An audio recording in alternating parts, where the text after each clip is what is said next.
It's time to blow this scene. Get everybody in the stuff together. Okay, 3, 2, 1, let's jam. Hello and welcome back to episode 5 of the Triple Stick Shooter podcast. We're finally back after a brief hiatus. We got a new logo, courtesy of my good friend Gary Metzler, who's a very good artist. And I got a new headset, thanks to the people at Turtle Beach. I gave them $10 and they sent this fancy headset to me. So, this will be a Persona and pro wrestling heavy episode. I gotta catch up on that. It's the only things I'm going to be talking about today, so if you don't like those things, new podcast next week with more diverse stuff. So hopefully you like Persona and pro wrestling. I can't imagine why you wouldn't. They're the greatest things ever. As always, I'm Chris. Of course you knew that.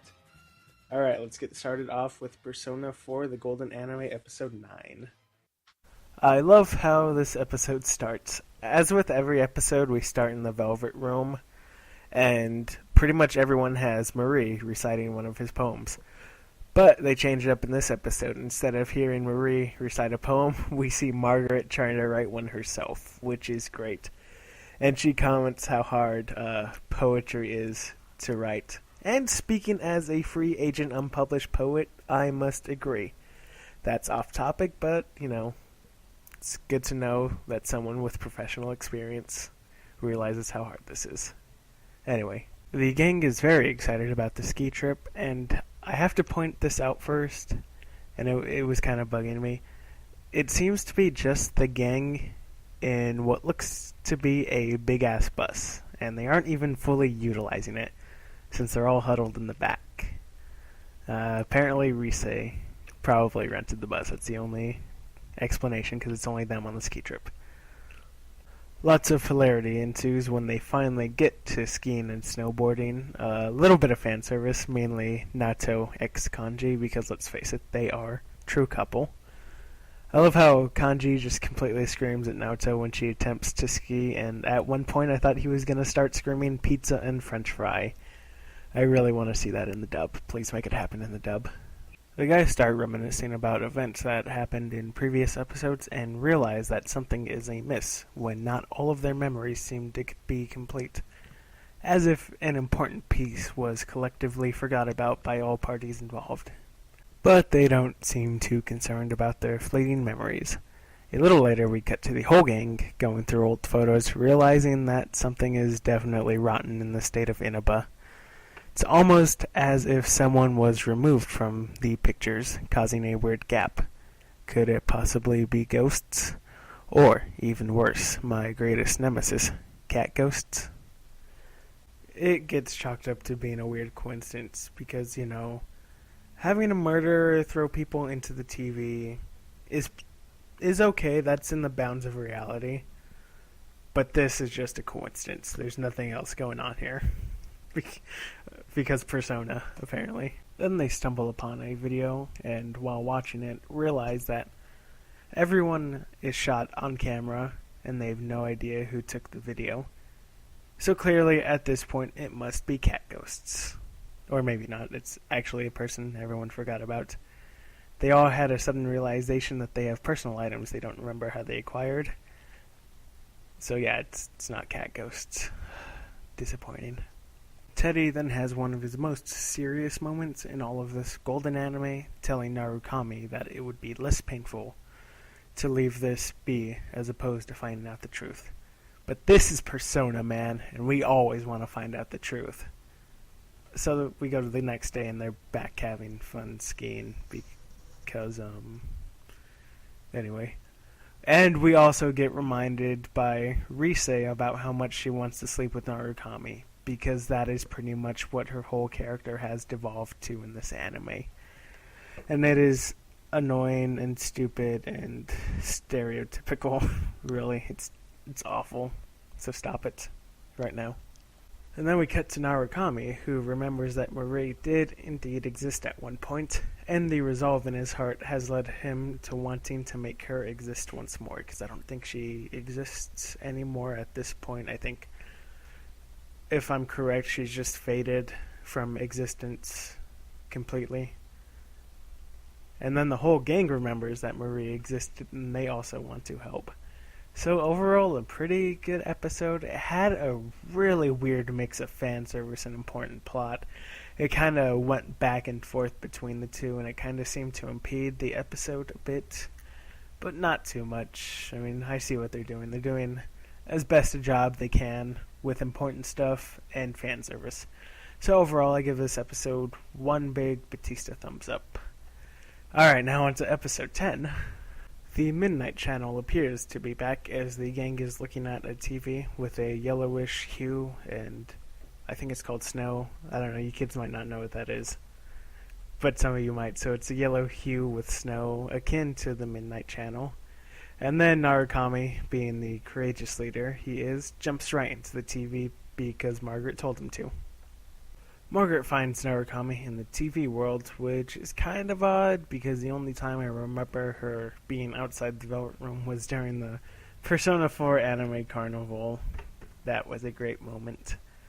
She explains that the bond between Narukami and Marie should have vanished, but since things are not as they should be, Margaret suggests that Narukami confront this bond again. We see the rest of the gang has jumped into the TV world and, for whatever reason, are now wearing their regular school clothes instead of their winter ski gear. As everyone is venturing through the TV world, Margaret reveals that Marie created this section of the TV world, and we see relics from past episodes, such as the game show quiz stage.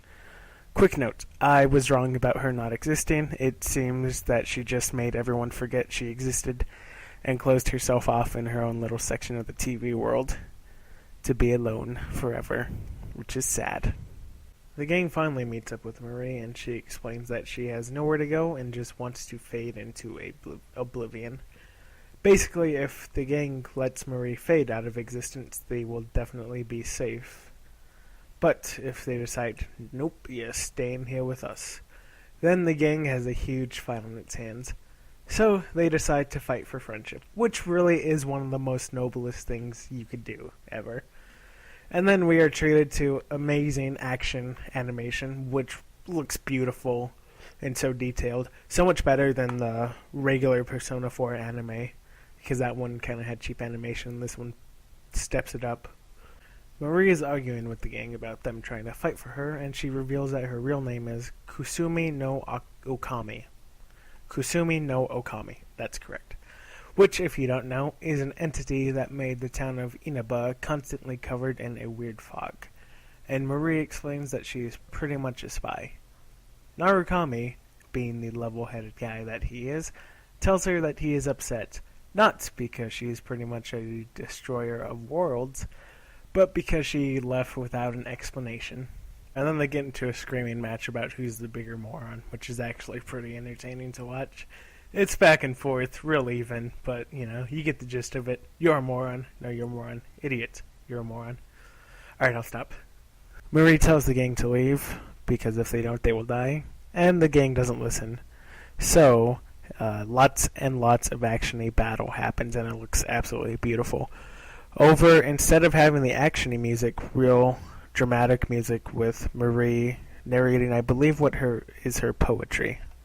And for a while, it seems the gang is handling these monsters and demons and shadows pretty well, but then they hit a point where Kanji goes down, and then just everyone else follows suit, and the gang looks to be defeated. So the team gets defeated, and I mean, really, they're defeated. They're down on the ground, their personas aren't working. And that's the end of the episode. Very, very morbid ending to it. I really like the episode. Really good plot. They actually gave Marie a bit of a character. I know, she's a Sundre. Sundres don't really have characters, I realize that. But they did a good job with the plot, and the action was really cool. A lot better than Persona 4, the anime. It was kind of shoddy animation. This one's better. So I give this episode 1.5 Batista thumbs up. Okay, so we got Persona out of the way, at least for this episode.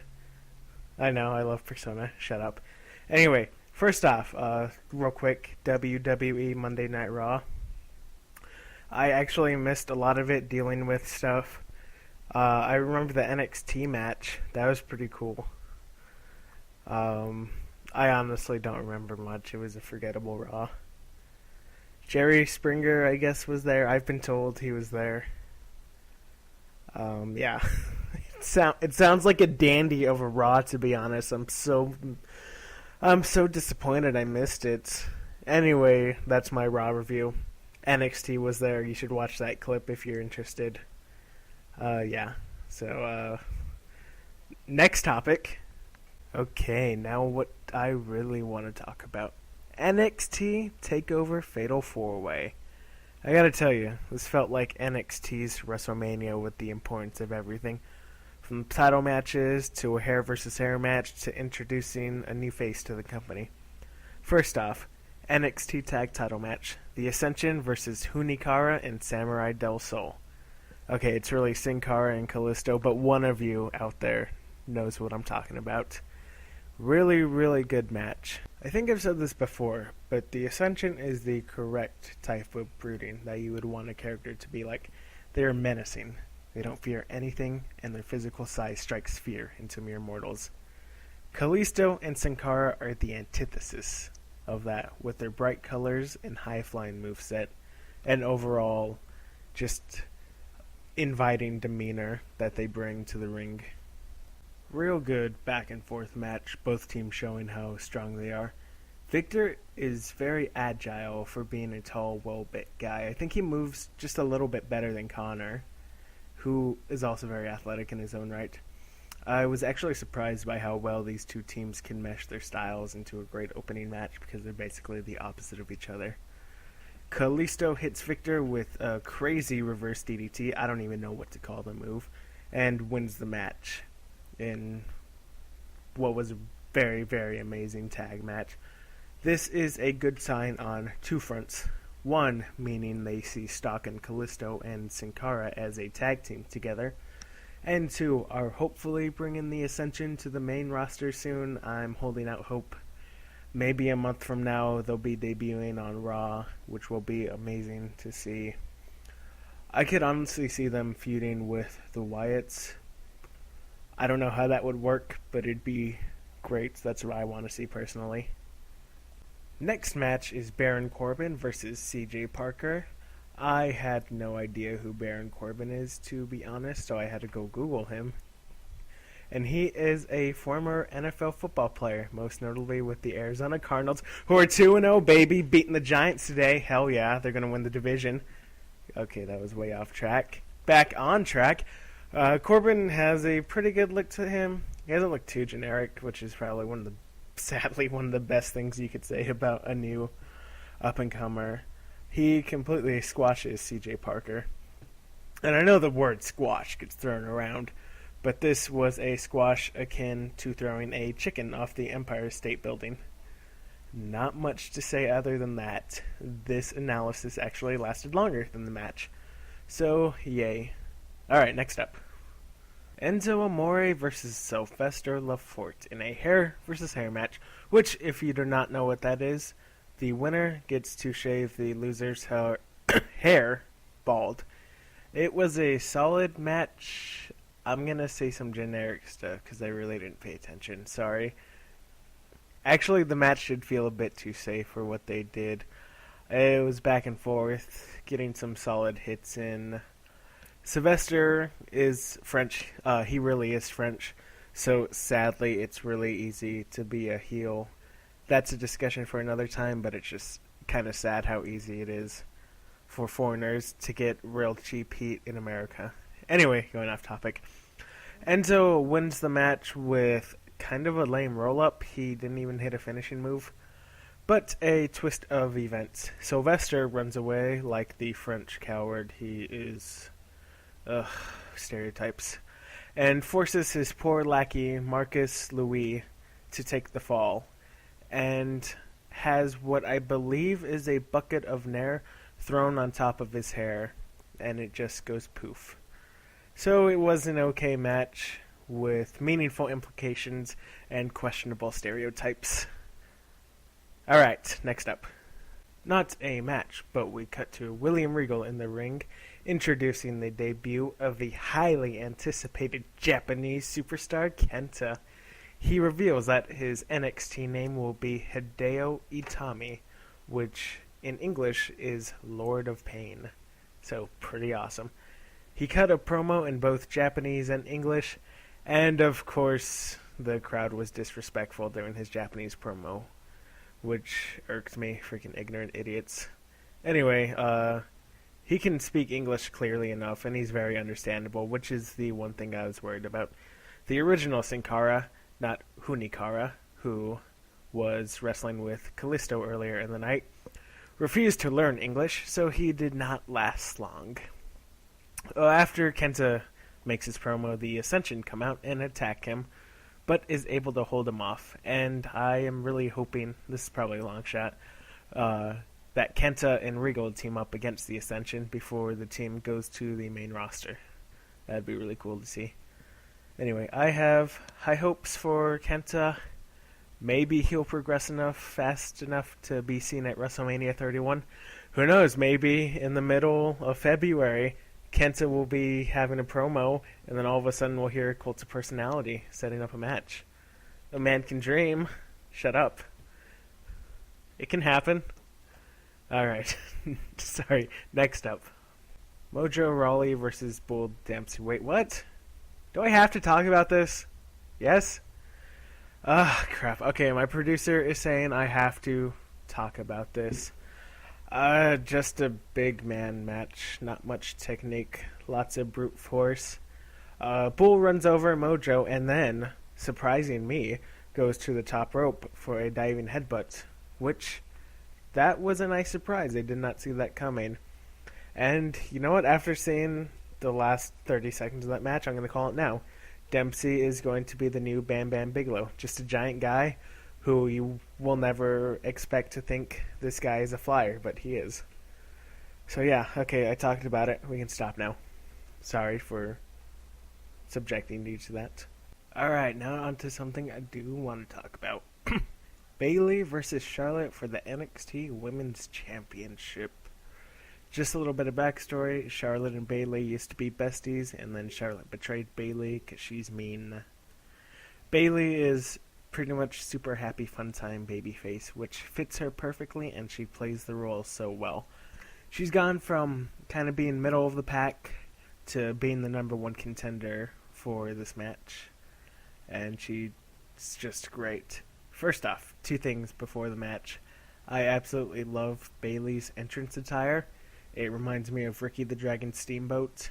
Really great what she chose to wear. I love it. Makes everything seem so much more important.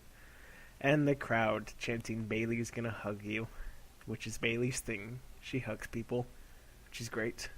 You should all hug more. It's a great thing.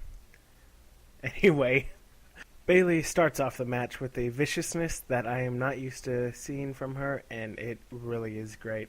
Charlotte extends her hand to Bayley, and Bayley just fiercely tackles her into the turnbuckle with some shoulders to the gut, which shows how much Bayley is pissed off at Charlotte and how badly she wants the title. Charlotte, however, is unfazed by this and starts some offense before Bayley quickly recovers, turns the tables, and just completely stuns Charlotte with her demeanor and focus. This is the definition of women's wrestling right here. Not the 75%, I'll say 75% give or take, of women's wrestling on the main roster that they try to shove onto the fans and pass off as legitimate women's wrestling. Alright, anyway.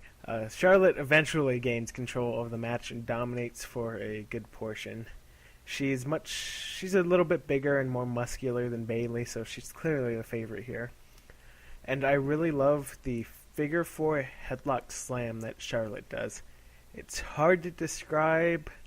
I'm not even going to try it because it's just too hard to describe.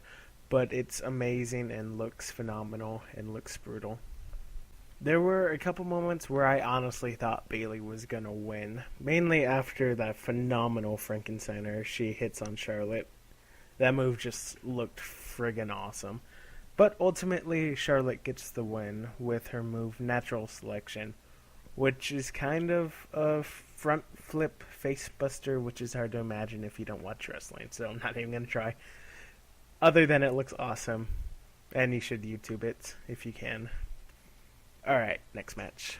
Now on to the final match of the evening, the Fatal 4-Way for the NXT Championship between champion Adrian Neville and challengers Tyler Breeze, Tyson Kidd, and Sami Zayn. Now before I get started talking about the match, good God, I love Tyler Breeze's entrance. It's so amazing, and I'm not sure if there is any hidden meaning in it, but I'm going to try to divulge into it. It looks like it could possibly be a critique on how society is so narcissistic that we need to get out whatever random thought pops into our head and put it out to the masses because we think it is so important. Okay, maybe I'm reading way too much into that. Never a bad thing to be a bit philosophical. Just be careful because a lot of those dudes tend to kill themselves. Wow, that got dark and off topic. Anyway, back to NXT. I love how much the crowd is into this match. Any crowd can propel a match to be better than what it really is. And honestly, this one doesn't need it. The crowd just helps it make it even more awesome. It starts off in chaos with Zayn attacking Breeze and Neville attacking Tyson Kidd, a.k.a. Tyson Chicken, a.k.a. Natty's husband, a.k.a. Natty's wife. You gotta love this NXT crowd and their chants. This match really is utter beautiful chaos and is one of the best executed Fatal 4-Ways I have ever seen in any level of WWE. I really loved the giant superplex where all four got involved, and probably my favorite moment of the match was when Sami Zayn hit Tyler Breeze with Breeze's own phone, then proceeded to take a selfie with it. So great. I really like how everyone gets their moment to shine, and when Breeze gets his moment, he absolutely blew me away with his ring work. He cleaned house at one point in the match, and I honestly thought he might have won it there. He took that moment that they gave him, and he just took the ball and ran with it. I predict big things for him in the future.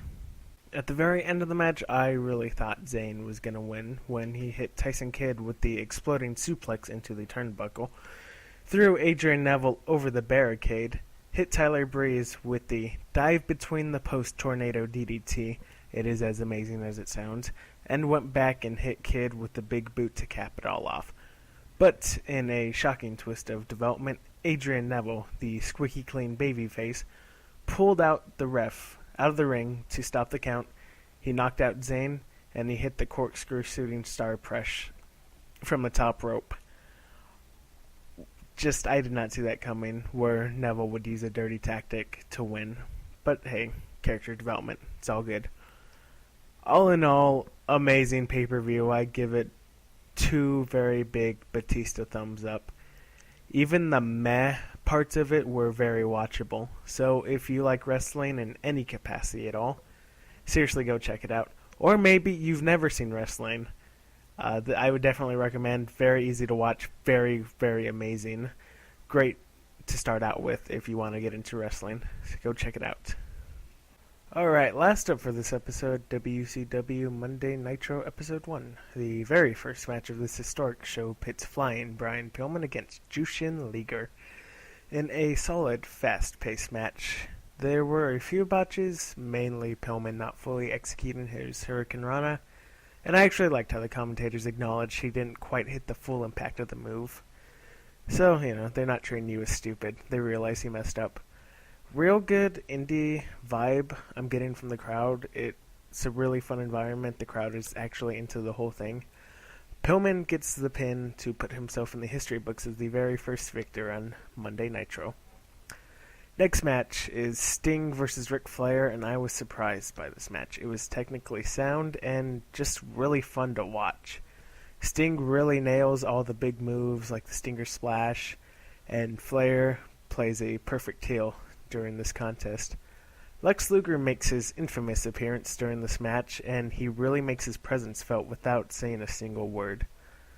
All in all, this match was very good. No botches at all. Real solid. Fun to watch. Great showmanship by both athletes. It ended kind of lame, but it did its job advancing the story. And the final match, there were only 3 matches on this episode, was Hulk Hogan versus the Big Boss Man. And first off, I gotta say, oh my god, I love how WCW ripped off the Real American theme for Hogan's WCW theme. It's so blatant and so awful and so amazing. Anyway, this match sucked. It really, really, really sucked. And that is not just because I am biased against super giant wrestlers. Because I'm not always. I like Willie Mack. I like Big E. I like Rusev. I think he's getting a little bit better. It's just that Bossman and Hogan were just both stumbling around the ring, not really knowing what to do. And it was really annoying how Bossman is wrestling in half of a corporate suit. And I just don't understand why they would let that happen. And it's the same thing for Corporate Crane. I know that's off topic, but it's so stupid seeing someone wrestle in slacks. It's ridiculous. Anyway, sorry, going off topic. Hogan completely no-sells everything that Bossman hits him with, and it's just very, very insulting with the way Hogan is treating the audience. It's just bad. Hogan wins the match, and after the match, this stable that's feuding with him, the Dungeon of Doom, you may or may not have heard of them. They come out, start attacking Hogan, and Hogan just dominates them all. It's pretty much what Cena did to Nexus. This one after the other just dominates them all.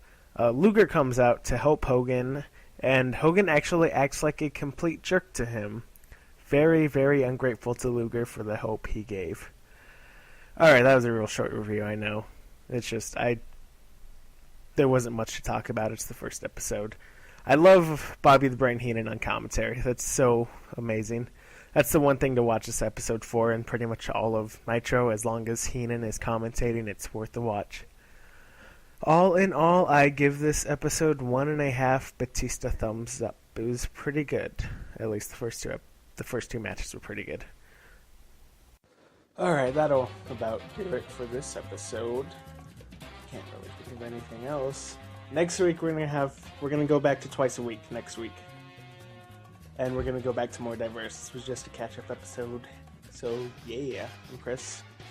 Thanks for listening. See you next week.